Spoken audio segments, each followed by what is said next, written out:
You look around, and it seems like other people were carried. They had money behind them. They had parents who could write checks. They had a partner who kept them calm while they built. They had friends with connections, people who could open doors with one message. And then there is you. No backup, no investor, no mentor, no safety net, no one standing behind you saying, "Keep going, I believe in you." So of course it hurts. Not because you want pity, because the game feels crooked.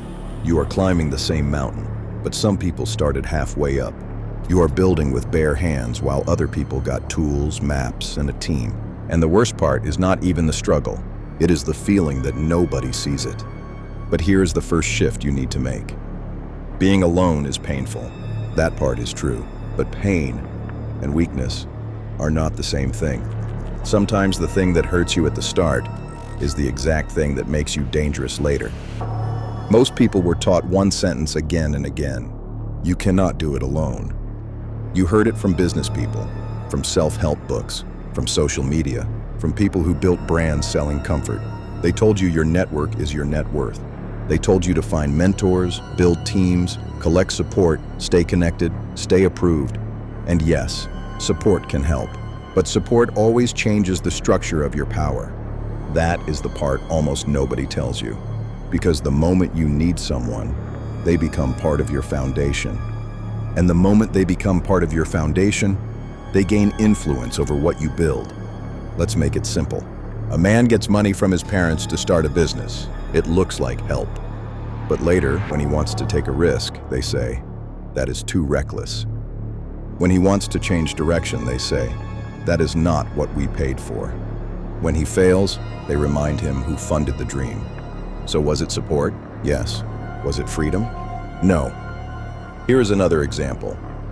Someone builds with a supportive partner. The partner handles the stress, gives emotional stability, keeps everything together behind the scenes. That sounds beautiful. But what happens when that person leaves? Now, the builder does not only lose love, he loses emotional structure. He loses rhythm. He loses stability. He loses the system that was quietly carrying him. That means part of his strength was never really his. Now, another example. A person has a huge network. People introduce him to clients. Friends connect him to opportunities. Mentors recommend him in private rooms. Again, that sounds powerful, but every connection has weight. Now he has to stay liked. He has to stay useful. He has to manage politics. He has to return favors. He has to watch what he says. He has to think, if I make this move, who will I upset? So yes, he has support, but he also has invisible hands on the wheel. This is the truth. Most support comes with a bill. Maybe not today, maybe not in cash, but eventually. The bill may be obedience. The bill may be gratitude. The bill may be silence. The bill may be compromise. And once you understand that, your situation starts to look different. Because if nobody helped build you, nobody owns a piece of you. If nobody paid for your ladder, nobody can kick it away by claiming it was theirs. If nobody carried your mind, nobody can collapse your life by walking away with your confidence. That matters more than people think, a lot more. Because the strongest kind of power is not borrowed power. It is self-contained power. It is power that does not shake when approval disappears. It is power that does not panic when support is removed. It is power that does not need constant reassurance to keep moving. That kind of power is rare.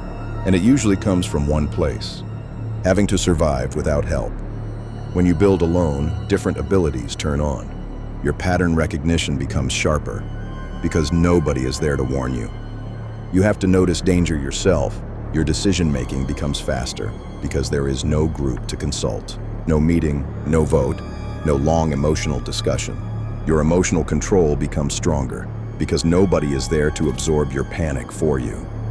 You have to carry your own mind. Your discipline becomes more real because nobody is checking on you. Nobody is praising you. Nobody is giving you energy when yours is low. You either move or you stall. And if you keep moving long enough, you become someone most people cannot relate to. Because most people have always had a cushion somewhere. Maybe parents, maybe a partner, maybe attention, maybe validation, maybe a social identity that keeps them afloat. Take those things away, and many people collapse. Not because they are stupid, because they never had to become complete. You do. That is why isolation can become an advantage. Not because being alone is romantic, because it forces completion. The man with no backup becomes his own backup. The man with no mentor becomes his own teacher. The man with no safety net becomes harder to scare. That changes everything. Think about leverage. How do people control other people? They threaten what the other person depends on. A boss controls you because you depend on the paycheck. A partner controls you because you depend on emotional comfort. A family controls you because you depend on approval or money. A network controls you because you depend on access. Control always enters through dependency. Remove the dependency, and you remove the handle. This is why people with no internal foundation are so easy to move. They are always one withdrawal away from collapse. One person leaves, and they break. One investor pulls out, and they panic. One friendship ends, and their direction changes. One audience stops clapping, and they lose confidence. That is unstable power. It looks big from far away, but it is fragile. Now look at your life again. No support, no one to fall back on. That sounds harsh. But strategically, it means something powerful. You are already surviving without the thing most people fear losing. Read that again. You are already surviving without the thing most people fear losing. That means threats have less effect on you. If someone says, "I will leave," and you already learned how to live alone, that threat loses weight. If someone says, "I will stop helping," and you were never being helped, that threat loses weight. If someone says, "You will have no one," and you already built in silence, that threat loses weight. That is a real advantage, not a motivational quote, a real advantage. A person who can function without external support becomes hard to manipulate, because manipulation needs leverage, and leverage needs dependency. No dependency, no leverage. This is where you need to be careful. Do not turn this into bitterness. That is the trap. Do not say, "Fine, I will hate everyone." That is weakness wearing armor. The point is not to become cold for the sake of being cold. The point is to become sovereign, to become someone who can receive help without needing it, to become someone who can love without collapsing when love is removed, to become someone who can work with others without building his spine out of them. That is different, very different. Now let's talk about energy. People think teams always create more power. Not always. Often, one mind with full control moves faster than 10 minds trapped in coordination. Think about how much energy people waste managing support. They explain themselves. They calm people down. They keep relationships warm. They attend meetings. They perform gratitude. They negotiate expectations. They protect other people's feelings. They wait for approval. They slow decisions so nobody feels excluded. That is a huge tax. Now compare that to someone building alone. All the energy goes into the work. No emotional politics, no waiting, no committee, no mixed vision, no hidden pressure to stay acceptable. That kind of concentration is dangerous. Not because the lone builder is more talented, because his force is not divided. He has fewer leaks. And in the real world, concentrated force often beats scattered force. Another truth. When you have no backup plan, your commitment becomes heavier. That can feel brutal, but it can also create a level of focus that comfortable people rarely touch. The person with a safety net always has a whisper in the background. If this fails, I still have something. The person with nothing does not have that whisper, so his effort becomes sharper, his awareness becomes sharper, his standards become sharper.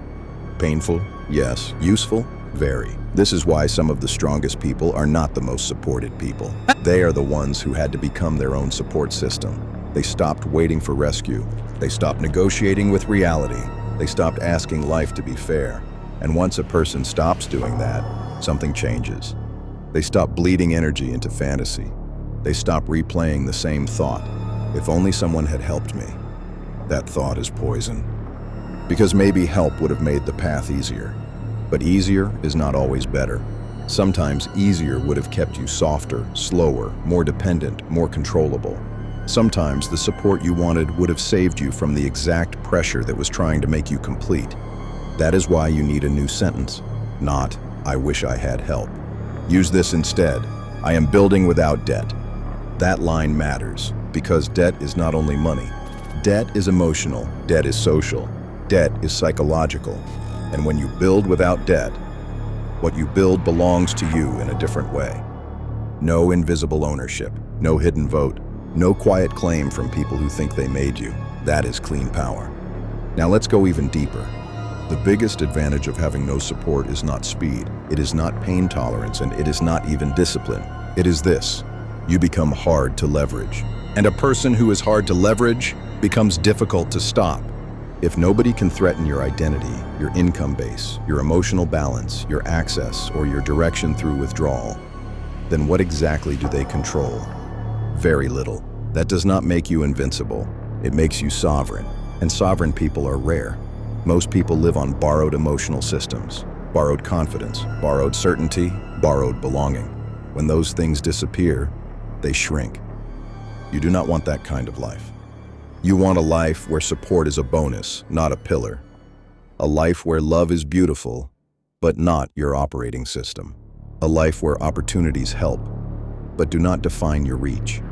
A life where people can stand beside you, but never replace your spine. That is the real goal, not isolation forever. Internal independence. And if you are in a season where you have nobody, then understand what that season can do for you. It can make you clear. It can make you dangerous in the best sense. It can make you focused. It can make you stable.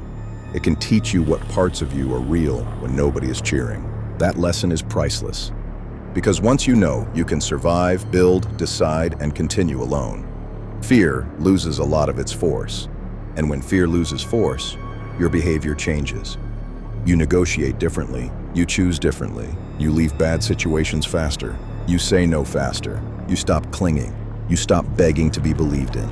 You stop selling your freedom for reassurance. That is what people feel when they meet someone who built from zero, not loud confidence, density, weight, calm force. A person like that walks differently because he is not being held up by applause. He speaks differently because he is not trying to keep access. He works differently because he knows the engine is internal. That is what you are building right now, whether you fully see it or not. So stop mourning the support you never got. Maybe it would have helped. Maybe it would have made some years easier. But it also may have made you weaker in ways you cannot see. Instead of asking, "Why did nobody help me?" ask better questions.